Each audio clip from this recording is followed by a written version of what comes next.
Anticipate ചെയ്തിരുന്നോ like ഞാനൊരു makeup artist ആവും അല്ലെങ്കിൽ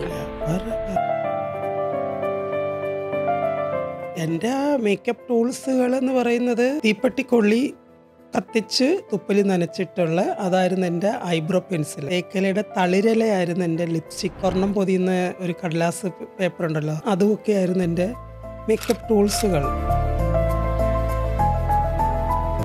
യഥാർത്ഥ ചർമ്മത്തെ സംരക്ഷിക്കുകയാണ് മേക്കപ്പിലൂടെ.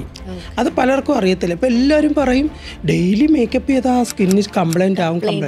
വേറെ ഡെയിലി മേക്കപ്പ് ചെയ്താൽ സ്കിന്ന് ബെറ്റർ ആവത്തതേ ഉള്ളൂ. ഓറഞ്ച് കറക്റ്റർ, യെല്ലോ കറക്റ്റർ ഇത് യൂസ് ചെയ്യാറുണ്ട്. ബട്ട് അത് ഏതിന് വേണ്ടിയിട്ട് എപ്പോൾ എങ്ങനെ അത് പിമ്പിൾസ് ആയിട്ടും റിങ്കിൾസ് ആയിട്ടും ഒക്കെ പുറത്തേക്ക് കാണിക്കുന്നത്. കണ്ടോ എൻ്റെ സ്കിന്ന് ഡാമേജ് ആവുന്നുണ്ടോ അത് പറയുന്നുണ്ട്, നമ്മളത് അറിയുന്നില്ല എന്നുള്ളത്. അതായത് അതിന് ഫുഡ് വേണം.